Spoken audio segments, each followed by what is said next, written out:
శ్రీముఖి ఒక మిస్టేక్ చేసింది. సో ఆ మిస్టేక్ ని వాళ్ళు కవర్ చేసుకునే ప్రయత్నంలో దమ్ము శ్రీజల్ పైకి నవదీప్ యాజ్ ఎ జడ్జి గా సీరియస్ అవడం అనేది నాకైతే నచ్చలేదు. సో ఏందనే వీడియో చూడండి. ఇక్కడ ఇద్దరు కామనర్స్ పిలిచిల్లు. ఆ కామనర్స్ ఎవరంటే ఒకరు షకీబ్, ఇంకొకరు కల్కి. సో వీళ్ళిద్దరిని పిలిచిన తర్వాతకి ఒకరిని బయటకు పంపించు, ఒకరిని లోపల నుంచి సో టాస్క్ గురించి వాళ్ళకు ఎక్స్ప్లెయిన్ చేసిన అనమాట. శ్రీముఖి ఎక్స్ప్లెయిన్ చేసింది. సో టాస్క్ ఏంటిదంటే నీకు మనీ అవసరం ఉన్నాయి, మొబైల్ తో ఎవరికైనా ఫోన్ చేయి. సో ఎవరికి ఫోన్ చేస్తావు నీ ఇష్టం. బట్ బిగ్ బాస్ అగ్ని పరీక్ష గురించి అని చెప్పేసి అయితే అమౌంట్ అడగకు. సో ఇది కామన్ గా టాస్క్. మెయిన్ గా టాస్క్ వచ్చేసి టాస్క్ ఏంటిదని ఇది. ఇక్కడ పాయింట్ ఏంటంటే ఇద్దరిలో ఏ కామనర్ దగ్గర ఎక్కువ అమౌంట్ ఉంటే వాళ్ళు సెలెక్ట్ అవుతారు. సో తక్కువ అమౌంట్ ఎవరైతే కలెక్ట్ చేస్తారో వాళ్ళు సో మళ్ళీ డేంజర్ జోన్ లోకి అని చెప్పిల్లు అనమాట. శ్రీముఖి కలికి తోటి ఎవరి దగ్గర ఎక్కువ అమౌంట్ అయితే ఉంటుందో ఆ అమౌంట్ ఒకవేళ నీ దగ్గర ఎక్కువ అమౌంట్ ఉండి అక్కడ వేరే ఆపోజిట్ పర్సన్ దగ్గర తక్కువ ఉంటే నువ్వు సెలెక్ట్ అవుతావు. ఒకవేళ తన దగ్గర ఎక్కువ ఉండి నీ దగ్గర తక్కువ ఉంటే తను సెలెక్ట్ అవుతారు, నువ్వు డేంజర్ జోన్ లోకి వెళ్తావు అని చెప్పేసి క్లారిటీగా చెప్పింది. సో చెప్పడం తోటి సో అమ్మాయి ఏం చేసిందంటే 90,000 వాళ్ళ దోస్తులకు ఫోన్ వేసుకొని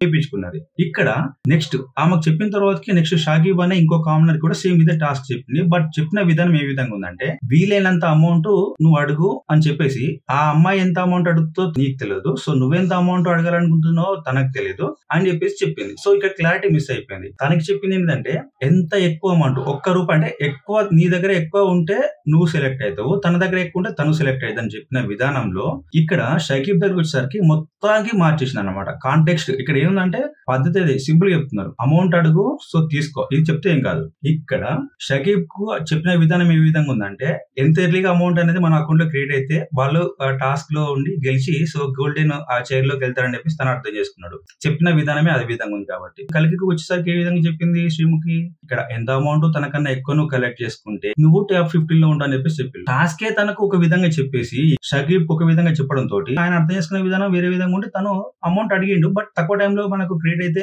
మనం సెలెక్ట్ అవుతాం కావచ్చు అని తను అనుకుంటుండే. సో ఈ విషయంలో డౌట్ ఉందా అని చెప్పేసి శ్రీముఖి అడిగితే అక్కడ దమ్ము శ్రీజ కూడా నాకు ఇది కరెక్ట్ అనిపించలేదు, అన్ఫేర్ అనిపించింది అని చెప్పేసి అంటే ఆడ నువ్వు మూసుకొని కూర్చొని చెప్పడము. సేమ్ టైం ఇక్కడ నవదీప్ మళ్ళీ వీళ్ళిద్దరిని స్టేజ్ పిలిచి సో నీకు డౌట్ ఉందా, నీ మిస్టేక్ అని చెప్తే నా మిస్టేక్ అని చెప్పి షకీబ్ కామ్గా పోయి కూర్చున్నాడు. దమ్ము శ్రీజ నీ ప్రాబ్లం ఏంది చెప్పని చెప్తే సార్ కరెక్ట్ ఆమెకు చెప్పిన విధానం కరెక్ట్ ఉంది, ఇతనికి కరెక్ట్ క్లారిటీగా చెప్పలేగా అని చెప్పేసి తను చెప్తుంటే పిలిచి మళ్ళీ ఆమె క్లాస్ వీక్ మళ్ళీ పంపించి తప్పించి అక్కడ మిస్టేక్ జరిగింది కాబట్టి ఆ మిస్టేక్ ని మళ్ళీ మనం కరెక్ట్ చేసుకుందాం అనే ఆలోచన లేకుండా ఊరు నుంచి ఊపుకొని వస్తే సరిపోతుందా అని చెప్పేసి మాట్లాడే విధానం అయితే నాకు నచ్చలేదు. సో ఇక్కడ మీకు ఏమనిపించింది, బయాస్డ్ గా ఉన్నారా లేరా? సో ఇక్కడ కలికి లేకుంటే షకీబ్ ఇద్దరు ఎవరొకరు సెలెక్ట్ అయ్యేది టాస్క్ సేమ్ విధంగా చెప్తే. బట్ శ్రీముఖి చేసిన మిస్టేక్ వల్ల ఇంత కన్ఫ్యూజన్ స్టార్ట్ అయిపోయి షకీబ్ కూడా తను అక్కడ టాప్ 15 లో ఉండే అవకాశం కోల్పోయిందని నేను అనుకుంటున్నా. మరి మీరేమనుకుంటున్నారు, మీ ఒపీనియన్ కింద కామెంట్ చేయండి. సో వీడియో నచ్చినట్లయితే మన పేజ్ ని ఫాలో చేయండి. అలానే యూట్యూబ్ లో కూడా మనం షార్ట్స్ పెడతాం, అందులో కూడా చూడండి.